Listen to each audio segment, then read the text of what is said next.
US think tank ने घटाई India की फ्रीडम रैंकिंग, कहा 2014 से भारत में सरकार अपना रही भेदभाव की नीतियां।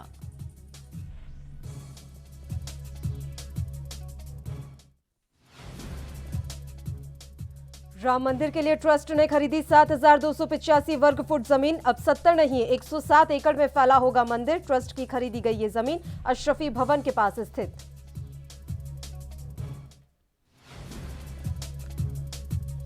ताजमहल में विस्फोट होने की धमकी के बाद चला सर्च अभियान, नहीं मिला बम। फोन करने वाला गिरफ्तार, फिरोजाबाद के युवक ने किया था कॉल।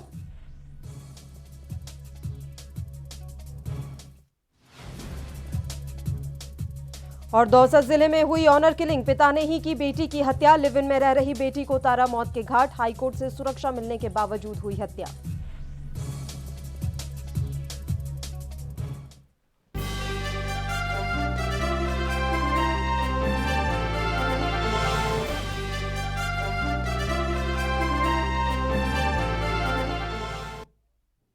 नमस्कार, एएनबी न्यूज देख रहे हैं आप। मैं हूं आपके साथ पल्लवी राजपूत और मैं हूं आपके साथ लोकेश लकी जगवानी। उत्तर प्रदेश के मुख्यमंत्री योगी आदित्यनाथ गुरुवार को गोरखपुर पहुंचे। उन्होंने केंद्रीय उर्वरक एवं रसायन मंत्री डीवी सदानंद गौड़ा के साथ हिंदुस्तान उर्वरक एवं रसायन लिमिटेड के खाद कारखाना का निरीक्षण किया। निरीक्षण के बाद अफसरों के संग बैठक भी उनकी है। माना जा रहा है कि बैठक में खाद कारखाना के लोकार्पण की तिथि पर भी चर्चा की जा सकती है। दक्षिण कोरिया निर्मित विशेष रबर से बने डैम का केंद्रीय मंत्री और मुख्यमंत्री निरीक्षण करेंगे। इस रबर डैम पर गोलियों का असर नहीं होगा। आपको बता दें, खाद कारखाना को इस साल फरवरी महीने में शुरू करना था। इसके लिए 2 साल पहले ही समय सीमा तय कर दी गई थी, लेकिन पिछले साल मार्च महीने में कोरोना के कारण लॉकडाउन में काम बंद हो गया। जब तक काम शुरू करने की अनुमति मिली, तब तक भारी संख्या में कर्मचारी अपने घरों की ओर लौट चुके थे।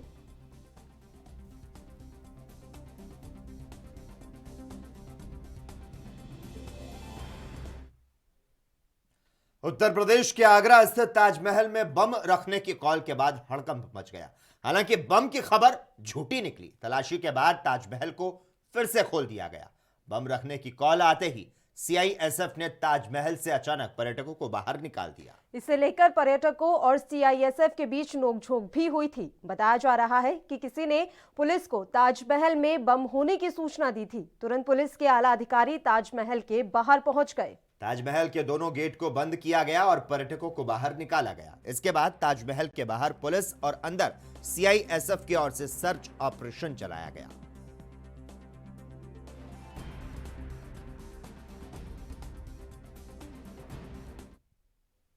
बिहार में विधानसभा का बजट सत्र जारी है। आज बजट सत्र की शुरुआत में ही विपक्ष का हंगामा तेज हो गया। भूमिहीनों को जमीन देने की मांग पर राजद विधायक हंगामा करने लगे। विधायक सुदामा प्रसाद ने राजस्व निरीक्षकों के पद रिक्त होने का सदन में मामला उठाया है। बिहार में राजस्व निरीक्षकों के 75% पद रिक्त हैं। विभागीय मंत्री ने जल्द इसे भरने का आश्वासन दिया। राजद विधायक भाई वीरेंद्र ने सदन में पटना के सड़कों की खुदाई का मामला उठाया। उन्होंने कहा कि पटना की 1200 किलोमीटर सड़कों पर काम चल रहा है। काम होने के बाद भी सड़कों पर गड्ढे छोड़ दिए जा रहे हैं। इससे लोग परेशान हैं। आए दिन दुर्घटना हो रही है। नगर विकास मंत्री तारकिशोर प्रसाद ने कहा कि मैं अपने स्तर पर इसकी समीक्षा कर रहा हूं। जल्दी इस पर काम दिखने लगेगा। आज भूमि राजस्व का मुद्दा है। भूमि सुधार आयोग नीतीश कुमार जी ने बनाया। डी बंदोपाध्याय साहब को लेकर के डी बंदोपाध्याय कमीशन ने रिपोर्ट दी, सिफारिश की कि प्रदेश में 21,85,000 एकड़ जमीन सीलिंग से फाजिल है और गैर मौजूदा जमीन है। ऐसी जमीनों को 1 एकड़ जमीन भूमिहीन गरीबों को, किसानों को आबादी के लिए 10 डिसमिल जमीन आवास के लिए आवंटित किया जाना चाहिए। तभी बिहार का विकास दिन दुनी रात चौगुनी होगी। और दूसरी विडंबना है कि आजादी के 70 साल के बाद भी 100 साल से ज्यादा समय से जिस जमीन पर बसे हुए हैं गरीब मजदूर, उन पर उनका कानूनी अधिकार नहीं है। 1948 में पीपीएचटी एक्ट बना है। उस एक्ट के तहत अभी तक गरीबों को बासगीत पर्चा क्यों नहीं मिला? नीतीश कुमार को जवाब देना होगा। और बासगीत पर्चा देने के लिए, आवासीय कानून बनाने के लिए हम बिहार सरकार से आज भूमि राजस्व विभाग के बहस में मांग करेंगे और सरकार को बासगीत। नए कृषि कानूनों के खिलाफ किसानों के आंदोलन को करीब 100 दिन होने वाले हैं और इस बीच किसान नेता राकेश टिकैत ने एक और दावा कर बीजेपी की बेचैनी बढ़ा दी है। दरअसल अब राकेश टिकैत ने बयान दिया है कि किसान आंदोलन के समर्थन में इसी महीने एक बीजेपी सांसद इस्तीफा देगा और जितने बीजेपी के सांसद हैं उतने दिन यह आंदोलन चलेगा।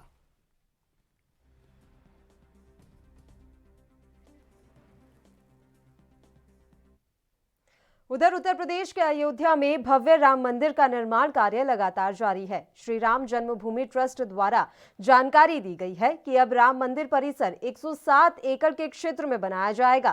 पहले ये जगह सिर्फ 70 एकड़ की थी।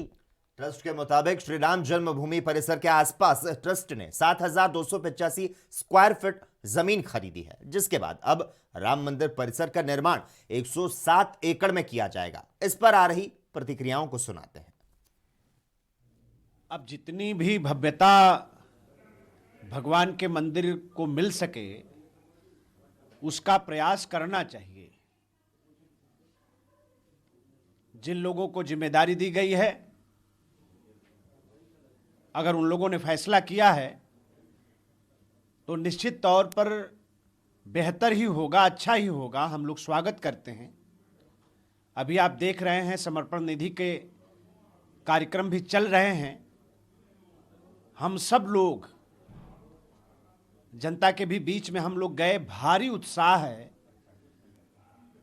सब लोग अपने क्षमता और सामर्थ्य के हिसाब से सब लोग भगवान के मंदिर में अपना योगदान करना चाहते हैं, अपने निधि का समर्पण करना चाहते हैं।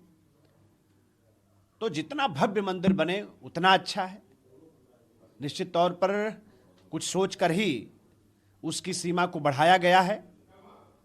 हम लोग स्वागत करते हैं। देखिए, अच्छी बात है कि और विस्तार राम मंदिर का होगा अयोध्या में। और पहले 70 एकड़ में बन रहा था, अब 107 एकड़ और विस्तार होके उसमें सेल डीड की गई है, ट्रस्ट ने खरीदी है। तो ये इत्फाक की बात है, सौभाग्य की बात है कि उससे सटे हुए ऐसी ज़मीन थी जो कि खरीदने के लिए उपलब्ध थी। तो ये एक अच्छा कदम उठाया। हिमाचल प्रदेश विधानसभा के बजट सत्र के बीच वीरवार को मुख्यमंत्री जयराम ठाकुर ने कोरोना वैक्सीन का टीका लगवाया। हिमाचल प्रदेश विधानसभा परिसर में मुख्यमंत्री जयराम ठाकुर, स्पीकर विपिन सिंह परमार और माकपा विधायक राकेश सिंघा ने कोविड वैक्सीन का इंजेक्शन लगवाया। मुख्यमंत्री ने कहा, सुरक्षा की दृष्टि से सभी को कोविड वैक्सीन लगवानी चाहिए। मुख्यमंत्री जयराम ठाकुर ने सदन में जाने से पूर्व पत्रकारों से बातचीत के दौरान कहा कि दलाई लामा को उनके आवास पर वैक्सीन लगाई जाएगी। दलाई लामा बुजुर्ग हैं और इसके लिए ये सुविधा प्रदान की जाएगी। दलाई लामा के बुजुर्ग होने का हवाला देते हुए आवास पर ही वैक्सीन लगाने के लिए पत्र लिखा गया था, जिस पर सरकार ने मंजूरी प्रदान कर दी है। जिला शिमला में बुधवार को 1259 लोगों को कोरोना की वैक्सीन लगी। जिले के 933 स्वास्थ्य कर्मियों, 150 फ्रंटलाइन वर्कर्स, 45 से 59 वर्ग के 3 लोगों को जिन्हें कोई गंभीर बीमारी है और 173 वरिष्ठ नागरिकों को वैक्सीन लगी।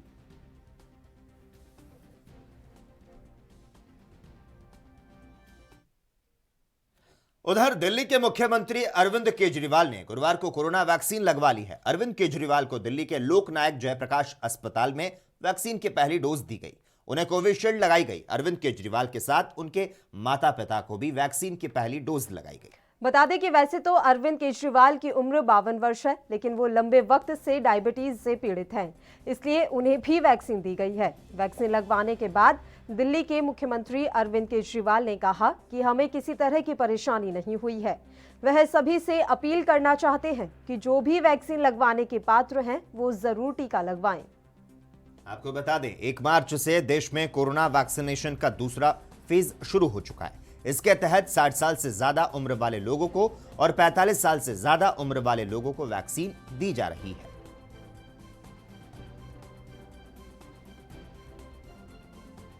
कोई परेशानी नहीं हुई। आप लोग देख रहे हैं, आपके सामने हम सब लोग बिल्कुल स्वस्थ हैं। तो मैं सभी से अपील करना चाहता हूं कि ये बड़ी अच्छी बात है कि अब कोरोना से छुटकारा देने के लिए हमारे पास वैक्सीन उपलब्ध है। सब लोग आगे आके वैक्सीन लगवाएं, जो लोग एलिजिबल हैं वो सब लोग आगे आके वैक्सीन लगवाएं। यहाँ LNJP में भी बहुत अच्छी सुविधा है, सभी डॉक्टर्स और हॉस्पिटल ने बहुत अच्छा अरेंजमेंट किया हुआ है, तो सब लोग वैक्सीन लगवाएं। इसमें अब डरने की कोई बात नहीं है। पहले जो कुछ लोगों के मन में जो शंकाएं थी वो सब शंकाएं खत्म हो चुकी हैं। पिछले 1 साल से देश में कोरोना वायरस का कहर लगातार जारी है। देश में एक बार फिर कोरोना संक्रमण के मामलों में बढ़ोतरी दर्ज की जा रही है। पिछले 24 घंटे में कोरोना संक्रमण के 17,407 नए मामले दर्ज किए गए। इस अवधि में कोरोना वायरस से 89 लोगों की जान चली गई। केंद्रीय स्वास्थ्य मंत्रालय ने गुरुवार को जानकारी दी। स्वास्थ्य मंत्रालय की ओर से गुरुवार को जारी ताजा आंकड़ों के मुताबिक बीते 24 घंटों में कोरोना वायरस से संक्रमण के 17,407 नए मामले दर्ज किए गए।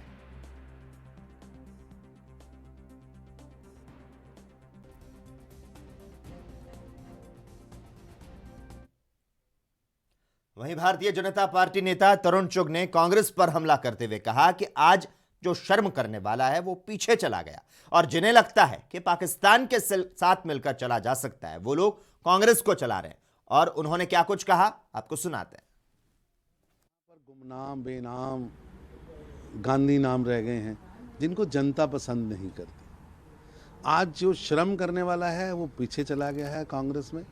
जो अपने आप को सरदार पटेल, सुभाष चंद्र बोस इनके साथ मानता था वो आज कांग्रेस में हाशिए पर है। और जिन्हें लगता है कि इटली के साथ रात को दिन में कभी चाइना के साथ मिलके, कभी चाइना के राजदूत के साथ मिलके, कभी पाकिस्तान की भाषा में बोल के चला जा सकता है, वो लोग आज कांग्रेस को चला रहे। तापसी पन्नू और अनुराग कश्यप के घर पर आयकर विभाग की छापामारी दूसरे दिन भी जारी है। साथ ही विकास बहल, विक्रमादित्य मोटवाने, मधु मंटेना के ठिकानों पर भी कार्रवाई जारी है। सूत्रों के अनुसार ये छापेमारी अगले 3 दिन तक चल सकती है। मीडिया रिपोर्ट के मुताबिक आयकर विभाग की टीम ने देर रात तक अनुराग कश्यप और तापसी पन्नू से पूछताछ की और उनके इलेक्ट्रॉनिक उपकरण को जब्त कर लिया। उनके लैपटॉप और फोन को जांच के लिए फॉरेंसिक लैब भेज दिया गया है। पुणे में अनुराग और तापसी से पूछताछ हो रही है। हालांकि अभी तक इसकी आधिकारिक कोई जानकारी नहीं मिल पाई है।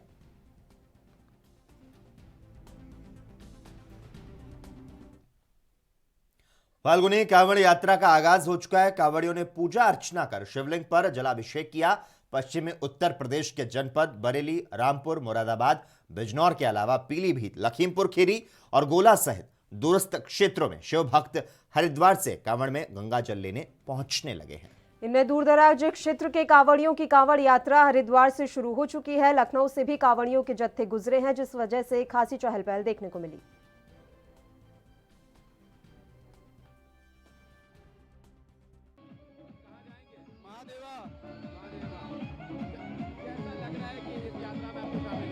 ये यात्रा हमारे लिए बहुत बेस्ट है और हर हिंदुस्तानी के लिए हिंदू धर्म में बेस्ट है। ये कम से कम हो गए हम लोग का 25-30 साल। अभी योगी राज आते, योगी सरकार आते, क्या क्या चीजें बनती? पहले कहते डीजे की परमिशन नहीं थी, अभी परमिशन मिल गई है। ये बाबा के भक्त हैं, हम भी महंत वो भी हैं, महंत हम भी लोग हैं और हम ये कांवड़ चढ़ाने जा रहे हैं बाबा धाम, ठीक। और हमें किसी दुनियादारी से मतलब नहीं है, दुनियादारी से मतलब नहीं है। हमें अपनी रास्ता जाना है, अपने रास्ते में वो बाबा के जल चढ़ा के वापस अपने घर चले जाना है। कोई लड़ाई विवाद रहना नहीं है। बम बोले। उधर उन्नाव में भूकंप और आग लगने के हालात से निपटने के लिए एनडीआरएफ की टीम ने स्वास्थ्य विभाग और फायर सर्विस के साथ संयुक्त मॉक ड्रिल का आयोजन किया, जिसमें लोगों को आपदा की स्थिति में बचाव के तरीके सिखाए गए। एनडीआरएफ की टीम ने मॉक ड्रिल के दौरान राहत और बचाव दल से आपसी तालमेल और आपदा से बचने के तरीके सिखाए गए। उन्नाव में एनडीआरएफ की टीम ने स्वास्थ्य विभाग और फायर सर्विस के जवानों और एनसीसी कैडेट्स के साथ मिलकर भूकंप और आग से काबू पाने, राहत और बचाव करने का पूर्वाभ्यास किया।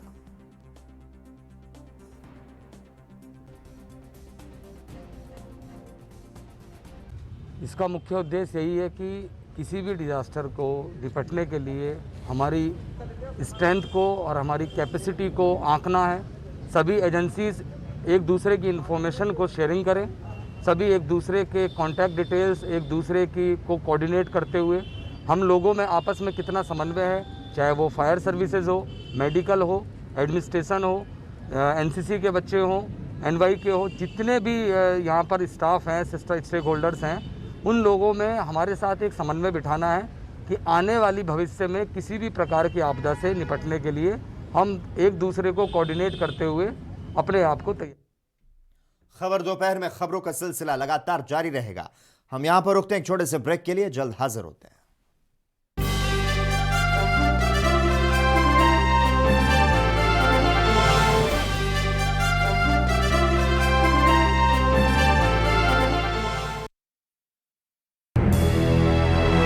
लखनऊ से लेकर चंडीगढ़ तक, मुंबई से लेकर रायपुर तक, क्या है राजनीति की हलचल, क्या है समाज का मिजाज। राजधानी लाइव, हमारी नजर, आपका फैसला, हर रोज सुबह 8 बजे सिर्फ ANP न्यूज पर। क्या आप दुबले पतले कमजोर हैं, आपकी सेहत नहीं बनती, भूख कम लगती है, वजन नहीं बढ़ता? दरअसल मेन बात खाना पीना खाना नहीं है, मेन बात है खाया पिया लगना। और अगर खाया पिया लगेगा ही नहीं तो सेहत बनेगी कैसे? इसलिए हमारी संस्था सन्यासी आयुर्वेदा ने एक ऐसी दवा बनाई है जो कि आपके पाचन तंत्र को, आपके लीवर सिस्टम को ठीक करने का काम करती है, ताकि आप जो भी खाएं उसका पूरे का पूरा निचोड़ आपके शरीर को लगे, आपकी भूख बढ़े, खाया पिया सही से लगे, नया खून बने, हड्डियों में जान आए, वजन बढ़े, ताकत बढ़े, चेहरे पर नूर आए और आप मोटे तगड़े खूबसूरत पर्सनैलिटी के मालिक बन जाएं। यह दवा पूरी तरह से आयुर्वेदिक होती है। इसका शरीर पर कोई भी साइड इफेक्ट, कोई भी नुकसान या दुष्प्रभाव नहीं होता। लड़के लड़कियां दोनों इसका इस्तेमाल कर सकते हैं और पहले 15 दिन के अंदर ही आपको इसका असर महसूस हो जाएगा। सिर्फ 650 रुपए की पूरे 1 महीने की दवा होती है और आप इसे घर बैठे 01145454545 पर फोन करके दवा मंगवा सकते हैं। राष्ट्र धर्म, रात 8 बजे सिर्फ ANP न्यूज पर।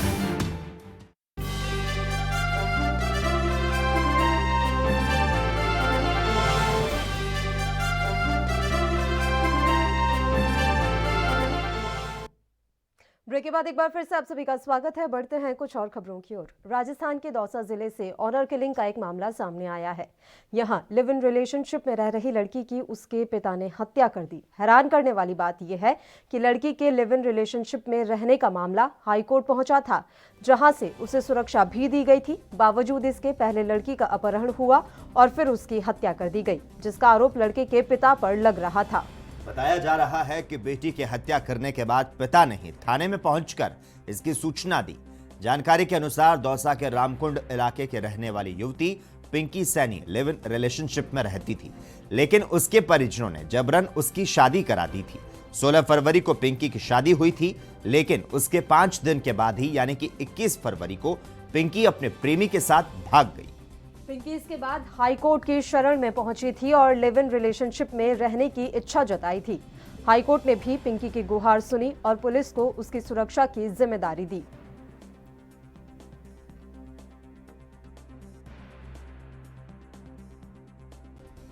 ये 22 तारीख को हमारे पास एक FIR दर्ज हुई थी, जिसमें जो ये लड़की है, मृतका है, इसके फादर और उन्होंने FIR दर्ज कराई थी कि हमारी बेटी को कोई ले गया, ठीक है, रोशन मावर नाम का लड़का। और उसके बाद में एक और FIR दर्ज होती है 1 तारीख को, जिसमें रोशन मावर नाम का लड़का है, ये उसके अंदर एलिगेशन लगाता है कि मतलब मेरी जो वाइफ है सो कॉल्ड पिंकी, उसको जो उसके घर वाले हैं वो मेरे घर से ज़बरदस्ती ले गए, और उसका भी मुकदमा हमारे यहाँ पे महिला थाना में दर्ज हुआ था। और आज फिर मॉर्निंग के अंदर लगभग 3 बजे के आसपास ये जो मृतका का जो अपने फादर है, ये थाने पे आता है और थाने पे आके बताता है कि मैंने मेरी बेटी को मार दिया है। और इसके ऊपर फिर यहाँ से पुलिस वहाँ पे मौके पे पहुँचती है ठीक एफएसएल टीम को बुलाया जाता है। हमने भी मौका देखा है और अभी आगे की कार्रवाई जारी है। किस तरीके की बात निकल के सामने आई मारने की वजह? मारने की वजह यह है कि ये जो लड़की है जिसकी डेथ हुई, इसकी 16 तारीख को शादी इसकी हो गई थी और जब ये वापस शादी के बाद जब ये वापस अपने घर आती है, अपने पियर आती है, तो वहाँ से ये जो इसका प्रेमी है उसके साथ ये भाग जाती है और उसके बाद में ये जो उसका जो प्रेमी है और ये दोनों हाईकोर्ट के अंदर भी पेश होते हैं। वहाँ से हाईकोर्ट इस लड़की को मध्य प्रदेश के रीवा में अवैध परिवहन करते हुए वाहनों पर पुलिस के द्वारा बीती रात कार्रवाई की गई है। हनुमाना थाना प्रभारी और खनिज विभाग की संयुक्त टीम ने मिलकर मुखबिर की सूचना पर क्रेशर संचालकों के द्वारा बिना टीपी के गिट्टी का अवैध रूप से परिवहन करते हुए ट्रकों को बरामद किया। दरअसल पुलिस ने हाईवे पर 2 ट्रकों को रोककर पूछताछ की, लेकिन ड्राइवर के पता न बताने पर 3 ट्रकों को हिरासत में लिया।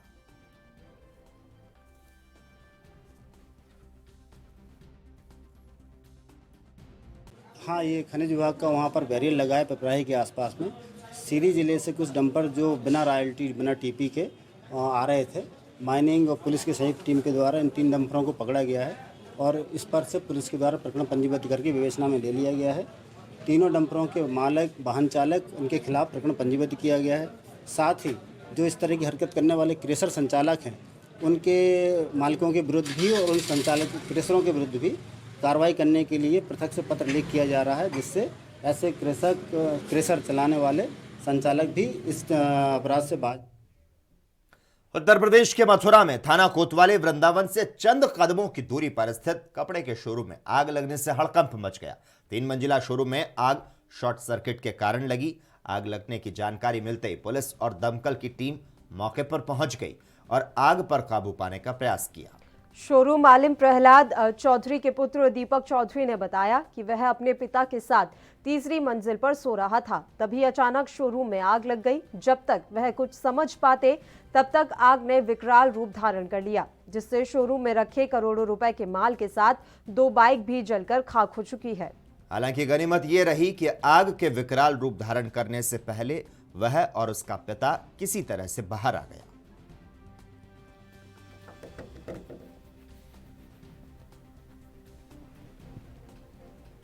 क्या नाम है आपका? दीपक चौधरी नाम है मेरा। दीपक जी, वृंदावन गारमेंट्स का ओनर हूँ। जी, क्या घटना घटी है यहाँ पर? रात को 3 से 4 बजे के बीच की घटना है। इसमें मुझे तो मैं और मेरे पिताजी ही घर में थे, बाकी फैमिली जो है वो नगरकोट मैया के दर्शन करने के लिए गई हुई थी। सडनली जो है एकदम गैस वाला धुआं जो है वो हमें एकदम से स्मेल आई उसकी जो है, तो एकदम से जो है हम लोग जगे हैं। तो हमारी जो सबसे ऊपर जो बिल्डिंग है उस बिल्डिंग से बराबर वाली बिल्डिंग पे मैं और मेरे पिताजी कूदे हैं। मेरे सामने ये आनंद भैया हैं, उनको फ़ोन किया है, उनसे बोला है कि फायर ब्रिगेड वगैरह को बुलाओ। आपको नुकसान की जहाँ तक बात है, कम से कम 2 से 2.5 करोड़ रुपये का लगभग तो हो गया। पूरा माल जल गया।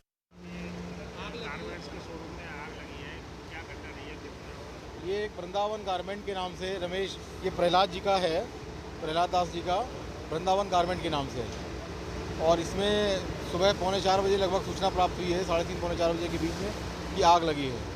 तत्काल हमने 4-5 गाड़ियां लेकर के यहाँ मौके पर आए हैं, लेकिन इनके शोरूम में काफ़ी आग लग चुकी थी, अंदर ही अंदर आग भड़क चुकी थी और पूरे इनके जो लॉक्स थे अंदर से जाम हो चुके थे।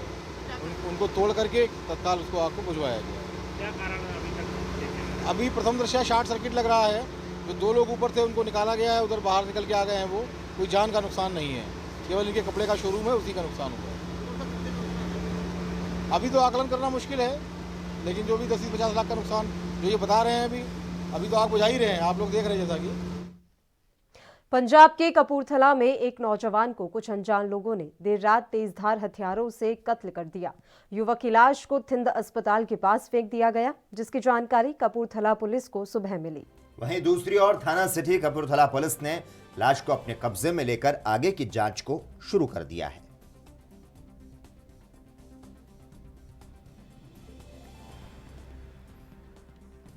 ਸਵੇਰੇ ਕਰੀਬ 8:30 ਸਾਨੂੰ ਕੰਟਰੋਲ ਰੂਮ ਤੋਂ ਟੈਲੀਫੋਨ ਮਿਲਿਆ ਸੀ ਕਿ ਇੱਦਾਂ ਡੈੱਡ ਬੋਡੀ ਪਈ ਆ ਥਿੰਦ ਹਸਪਤਾਲ ਦੇ ਕੋਲ। ਪੀਸੀਆਰ ਟੀਮਾਂ ਸਮੇਤ ਡਿਊਟੀ ਅਫਸਰ ਮੌਕੇ ਤੇ ਪਹੁੰਚੇ, ਦੇਖਿਆ ਸੀ ਇਹਦੇ 23 ਧਾਰ ਹਥਿਆਰ ਦੇ ਜ਼ਖਮ ਸੀ। ਚਲੋ ਅਸੀਂ ਜੋ ਵੀ ਸਾਡੀ ਕਾਰਵਾਈ ਬਣਦੀ ਕੀਤੀ ਆ। ਪਹਿਲਾਂ ਤਾਂ ਇਹਦਾ ਕੁਝ ਪਤਾ ਨਹੀਂ ਸੀ ਲੱਗ ਰਿਹਾ, ਫਿਰ ਇਹਦੀ ਪਛਾਣ ਹੋਈ ਆ ਦੀਪੂ ਸ਼ਾਹ ਸਨ ਆਫ तनेश्वर शाहू। हरियाणा में दिन दहाड़े 2 छात्रों की गोली मारकर हत्या करने का मामला सामने आया है। मामला सोनीपत के गोहाना का है, जहां ड्रेन नंबर 8 के पास गुरुवार सुबह करीब 10 बजे हमलावरों ने बहुतकनीकी संस्थान के 2 छात्रों पर ताबड़तोड़ फायरिंग कर दी। हमले में 5 गोली लगने से एक छात्र की मौके पर ही मौत हो गई है। वहीं उसके साथी ने गंभीर हालत में उपचार के दौरान अस्पताल में ही दम तोड़ दिया। पुलिस ने शवों को कब्जे में लेकर पोस्टमार्टम के लिए भिजवा दिया है। पुलिस मामले की जांच में जुट गई है। जानकारी के अनुसार गांव रबड़ा का रहने वाला रोहित और एसपी माजरा का रहने वाला साहिल गोहाना में बहुतकनीकी संस्थान में छात्र थे। दोनों गुरुवार सुबह गोहाना पहुंचे। सुबह करीब 10 बजे जब वह ड्रेन नंबर 8 के पास पहुंचे तो इसी दौरान हमलावरों ने ताबड़तोड़ 8-10 गोलियां चला दी। रोहित को करीब 5 गोली लगी और उसके साथी को भी 2 से 3 गोली लगी बताई जा रही है। हमले के बाद दोनों सड़क पर गिर गए। उसके बाद हमलावर फरार हो गए। उधर सूचना के बाद मौके पर पहुंची पुलिस ने जांच शुरू कर दी है। फिलहाल पुलिस का कहना है कि मामले की जानकारी छात्रों के परिजनों को दे दी गई है। परिजनों के बयान के आधार पर आगे की कार्रवाई की जाएगी। इसमें 2 मृतक हैं। एक रोहित सन ऑफ विजय 22 साल का, रेजिडेंट ऑफ राबड़ा गाँव, और साहिल सन ऑफ सुरेश एसपी माजरा का। ये 2 मृतक हैं और इनका अभी हम पोस्टमार्टम की कार्रवाई शुरू करवा रहे हैं और बाकी मौके पे हमने मुलाहिजा कर लिया है। मैम, घटना किस तरह आई है सामने?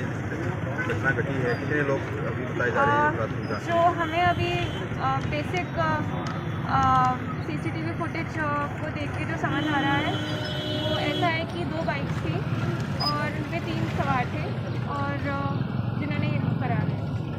कितने राउंड फायर हुए हैं मौके पर? कम से कम 5 से 6 हुए हैं। कुछ रंजिश सामने आई हो मैडम? अभी हम इन्वेस्टिगेट कर रहे हैं। ठीक, स्टूडेंट है मैडम ये दोनों? हाँ जी, दोनों। और इसी के साथ ही खबर दोपहर में इतना ही। तमाम अहम खबरों के लिए लगातार आप देखते रहिए ANB न्यूज।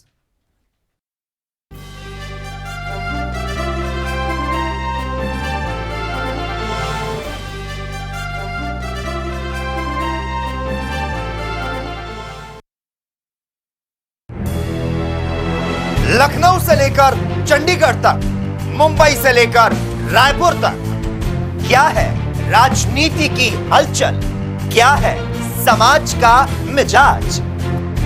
राजधानी लाइव, हमारी नजर, आपका फैसला, हर रोज सुबह 8 बजे सिर्फ ANB न्यूज पर। क्या आप दुबले पतले कमजोर हैं, आपकी सेहत नहीं बनती, भूख कम लगती है, वजन नहीं बढ़ता? दरअसल मेन बात खाना पीना खाना नहीं है, मेन बात है खाया पिया लगना।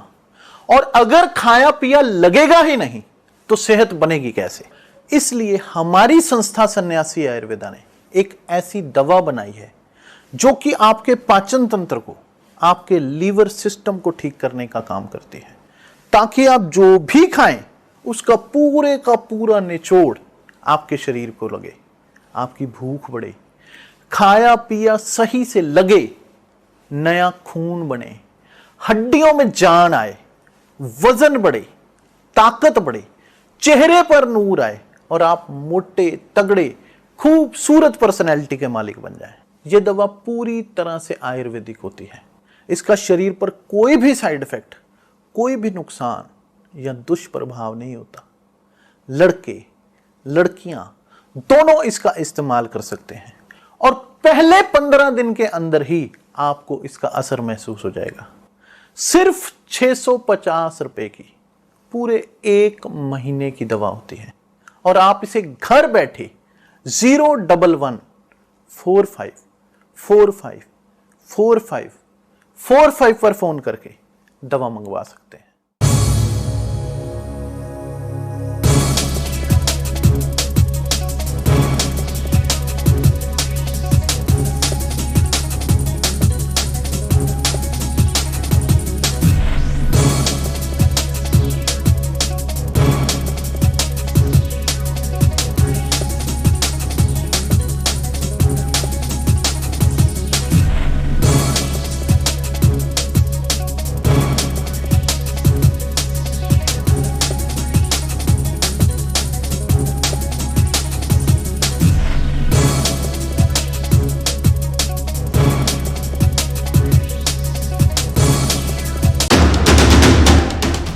राष्ट्र धर्म रात 8 बजे सिर्फ ANB न्यूज पर।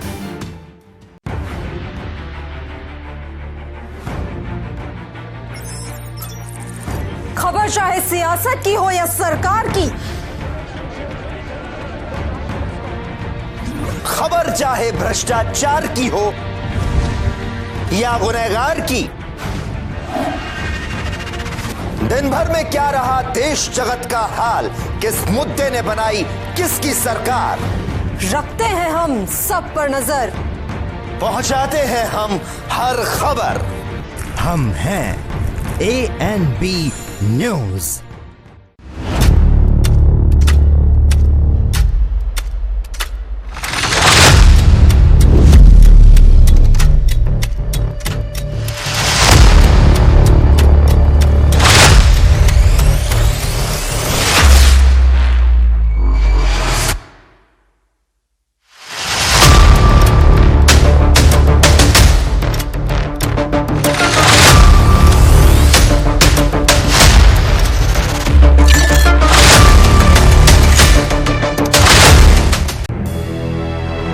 लखनऊ से लेकर चंडीगढ़ तक, मुंबई से लेकर रायपुर तक, क्या है राजनीति की हलचल, क्या है समाज का मिजाज।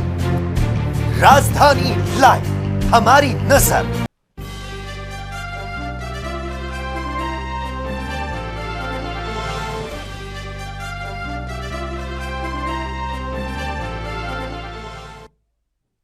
नमस्कार, ANB न्यूज देख रहे हैं आप। मैं हूं आपके साथ पल्लवी राजपूत और मैं हूं आपके साथ लोकेश लकी जगवानी। उत्तर प्रदेश के मुख्यमंत्री योगी आदित्यनाथ गुरुवार को गोरखपुर पहुंचे। उन्होंने केंद्रीय उर्वरक एवं रसायन मंत्री DV सदानंद गौड़ा के साथ हिंदुस्तान उर्वरक एवं रसायन लिमिटेड के खाद कारखाना का निरीक्षण किया। निरीक्षण के बाद अफसरों के संग बैठक भी उनकी है। माना जा रहा है कि बैठक में खाद कारखाना के लोकार्पण की तिथि पर भी चर्चा की जा सकती है।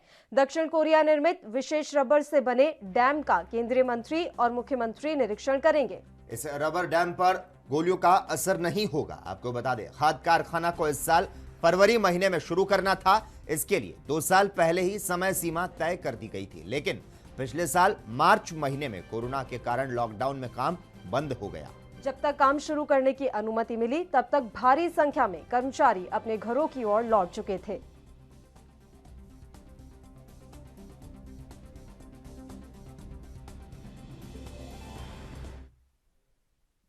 उत्तर प्रदेश के आगरा स्थित ताजमहल में बम रखने की कॉल के बाद हड़कंप मच गया।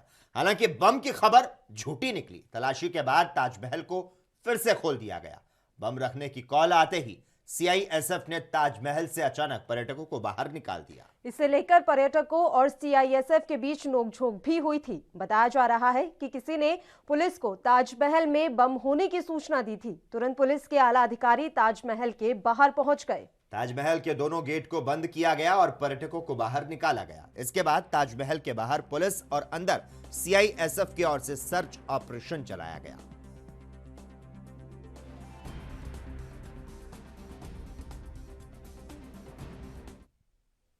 बिहार में विधानसभा का बजट सत्र जारी है। आज बजट सत्र की शुरुआत में ही विपक्ष का हंगामा तेज हो गया।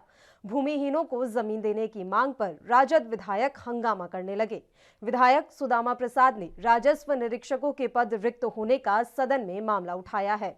बिहार में राजस्व निरीक्षकों के 75% पद रिक्त हैं। विभागीय मंत्री ने जल्द इसे भरने का आश्वासन दिया। राजद विधायक भाई वीरेंद्र ने सदन में पटना के सड़कों की खुदाई का मामला उठाया। उन्होंने कहा कि पटना की 1200 किलोमीटर सड़कों पर काम चल रहा है। काम होने के बाद भी सड़कों पर गड्ढे छोड़ दिए जा रहे हैं। इससे लोग परेशान हैं। आए दिन दुर्घटना हो रही है। नगर विकास मंत्री तारकिशोर प्रसाद ने कहा कि मैं अपने स्तर पर इसकी समीक्षा कर रहा हूं। जल्दी इस पर काम दिखने लगेगा। आज भूमि राजस्व का मुद्दा है। भूमि सुधार आयोग नीतीश कुमार जी ने बनाया। डी बंदोपाध्याय साहब को लेकर के डी बंदोपाध्याय कमीशन ने रिपोर्ट दी, सिफारिश की कि प्रदेश में 21,85,000 एकड़ जमीन सीलिंग से फाजिल है और गैर मौजूदा जमीन है। ऐसी जमीनों को 1 एकड़ जमीन भूमिहीन गरीबों को, किसानों को आबादी के लिए 10 डिसमिल जमीन आवास के लिए आवंटित किया जाना चाहिए। तभी बिहार का विकास दिन दुनी रात चौगुनी होगी। और दूसरी विडंबना है कि आज़ादी के 70 साल के बाद भी 100 साल से ज्यादा समय से जिस जमीन पर बसे हुए हैं गरीब मजदूर, उन पर उनका कानूनी अधिकार नहीं है। 1948 में PPHT एक्ट बना है, उस एक्ट के तहत अभी तक गरीबों को बासगीत पर्चा क्यों नहीं मिला, नीतीश कुमार को जवाब देना होगा। और बासगीत पर्चा देने के लिए, आवासीय कानून बनाने के लिए हम बिहार सरकार से आज भूमि राजस्व विभाग के बहस में मांग करेंगे और सरकार को बासगीत। नए कृषि कानूनों के खिलाफ किसानों के आंदोलन को करीब 100 दिन होने वाले हैं और इस बीच किसान नेता राकेश टिकैत ने एक और दावा कर बीजेपी की बेचैनी बढ़ा दी है। दरअसल अब राकेश टिकैत ने बयान दिया है कि किसान आंदोलन के समर्थन में इसी महीने एक बीजेपी सांसद इस्तीफा देगा और जितने बीजेपी के सांसद हैं उतने दिन यह आंदोलन चलेगा।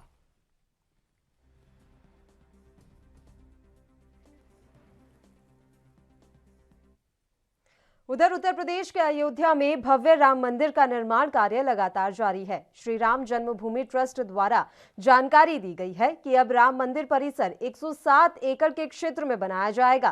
पहले ये जगह सिर्फ 70 एकड़ की थी। ट्रस्ट के मुताबिक श्री राम जन्मभूमि परिसर के आसपास ट्रस्ट ने 7,285 स्क्वायर फीट जमीन खरीदी है, जिसके बाद अब राम मंदिर परिसर का निर्माण 107 एकड़ में किया जाएगा। इस पर आ रही प्रतिक्रियाओं को सुनाते हैं। अब जितनी भी भव्यता भगवान के मंदिर को मिल सके उसका प्रयास करना चाहिए। जिन लोगों को जिम्मेदारी दी गई है, अगर उन लोगों ने फैसला किया है तो निश्चित तौर पर बेहतर ही होगा, अच्छा ही होगा। हम लोग स्वागत करते हैं। अभी आप देख रहे हैं समर्पण निधि के कार्यक्रम भी चल रहे हैं। हम सब लोग जनता के भी बीच में हम लोग गए, भारी उत्साह है। सब लोग अपने क्षमता और सामर्थ्य के हिसाब से सब लोग भगवान के मंदिर में अपना योगदान करना चाहते हैं, अपने निधि का समर्पण करना चाहते हैं। तो जितना भव्य मंदिर बने उतना अच्छा है। निश्चित तौर पर कुछ सोचकर ही उसकी सीमा को बढ़ाया गया है। हम लोग स्वागत करते हैं। देखिए, अच्छी बात है कि और विस्तार राम मंदिर का होगा अयोध्या में। और पहले 70 एकड़ में बन रहा था, अब 107 एकड़ और विस्तार होके उसमें सेल डीड की गई है, ट्रस्ट ने खरीदी है। तो ये इत्फाक की बात है, सौभाग्य की बात है कि उससे सटे हुए ऐसी ज़मीन थी जो कि खरीदने के लिए उपलब्ध थी। तो ये एक अच्छा कदम उठाया। हिमाचल प्रदेश विधानसभा के बजट सत्र के बीच वीरवार को मुख्यमंत्री जयराम ठाकुर ने कोरोना वैक्सीन का टीका लगवाया। हिमाचल प्रदेश विधानसभा परिसर में मुख्यमंत्री जयराम ठाकुर, स्पीकर विपिन सिंह परमार और माकपा विधायक राकेश सिंघा ने कोविड वैक्सीन का इंजेक्शन लगवाया। मुख्यमंत्री ने कहा, सुरक्षा की दृष्टि से सभी को कोविड वैक्सीन लगवानी चाहिए। मुख्यमंत्री जयराम ठाकुर ने सदन में जाने से पूर्व पत्रकारों से बातचीत के दौरान कहा कि दलाई लामा को उनके आवास पर वैक्सीन लगाई जाएगी। दलाई लामा बुजुर्ग हैं और इसके लिए ये सुविधा प्रदान की जाएगी। दलाई लामा के बुजुर्ग होने का हवाला देते हुए आवास पर ही वैक्सीन लगाने के लिए पत्र लिखा गया था, जिस पर सरकार ने मंजूरी प्रदान कर दी है। जिला शिमला में बुधवार को 1259 लोगों को कोरोना की वैक्सीन लगी। जिले के 933 स्वास्थ्य कर्मियों, 150 फ्रंटलाइन वर्कर्स, 45 से 59 वर्ग के 3 लोगों को जिन्हें कोई गंभीर बीमारी है और 173 वरिष्ठ नागरिकों को वैक्सीन लगी।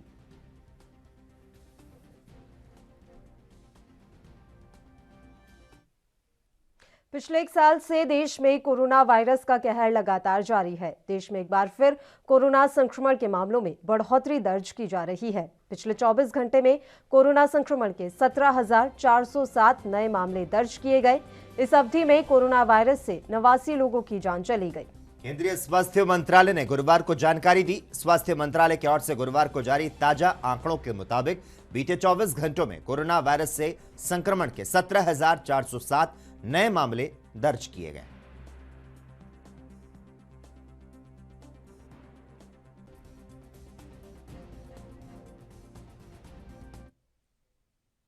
वहीं भारतीय जनता पार्टी नेता तरुण चुग ने कांग्रेस पर हमला करते हुए कहा कि आज जो शर्म करने वाला है वो पीछे चला गया और जिन्हें लगता है कि पाकिस्तान के साथ मिलकर चला जा सकता है वो लोग कांग्रेस को चला रहे हैं। और उन्होंने क्या कुछ कहा आपको सुनाते हैं। गुमनाम बेनाम गांधी नाम रह गए हैं जिनको जनता पसंद नहीं करती। आज जो श्रम करने वाला है वो पीछे चला गया है कांग्रेस में। जो अपने आप को सरदार पटेल, सुभाष चंद्र बोस इनके साथ मानता था वो आज कांग्रेस में हाशिए पर है। और जिन्हें लगता है कि इटली के साथ रात को दिन में कभी चाइना के साथ मिलके, कभी चाइना के राजदूत के साथ मिलके, कभी पाकिस्तान की भाषा में बोल के चला जा सकता है, वो लोग आज कांग्रेस को चला रहे। तापसी पन्नू और अनुराग कश्यप के घर पर आयकर विभाग की छापामारी दूसरे दिन भी जारी है। साथ ही विकास बहल, विक्रमादित्य मोटवाने, मधु मंटेना के ठिकानों पर भी कार्रवाई जारी है। सूत्रों के अनुसार ये छापेमारी अगले 3 दिन तक चल सकती है। मीडिया रिपोर्ट के मुताबिक आयकर विभाग की टीम ने देर रात तक अनुराग कश्यप और तापसी पन्नू से पूछताछ की और उनके इलेक्ट्रॉनिक उपकरण को जब्त कर लिया। उनके लैपटॉप और फोन को जांच के लिए फॉरेंसिक लैब भेज दिया गया है। पुणे में अनुराग और तापसी से पूछताछ हो रही है। हालांकि अभी तक इसकी आधिकारिक कोई जानकारी नहीं मिल पाई है।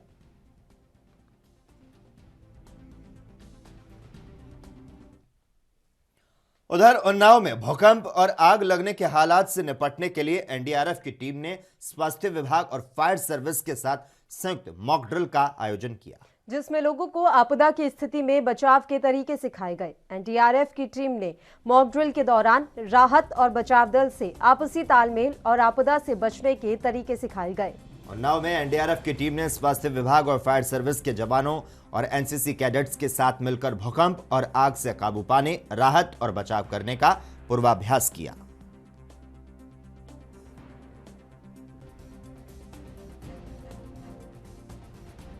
इसका मुख्य उद्देश्य यही है कि किसी भी डिज़ास्टर को निपटने के लिए हमारी स्ट्रेंथ को और हमारी कैपेसिटी को आंकना है। सभी एजेंसीज एक दूसरे की इन्फॉर्मेशन को शेयरिंग करें, सभी एक दूसरे के कॉन्टैक्ट डिटेल्स एक दूसरे की को कोऑर्डिनेट करते हुए हम लोगों में आपस में कितना समन्वय है, चाहे वो फायर सर्विसेज हो, मेडिकल हो, एडमिनिस्ट्रेशन हो, एनसीसी के बच्चे हों, एनवाई के हो, जितने भी यहाँ पर स्टाफ हैं, स्टेक होल्डर्स हैं, उन लोगों में हमारे साथ एक समन्वय बिठाना है कि आने वाली भविष्य में किसी भी प्रकार की आपदा से निपटने के लिए हम एक दूसरे को कोऑर्डिनेट करते हुए अपने आप को तैयार। खबर दोपहर में खबरों का सिलसिला लगातार जारी रहेगा। हम यहां पर रुकते हैं एक छोटे से ब्रेक के लिए, जल्द हाजिर होते हैं।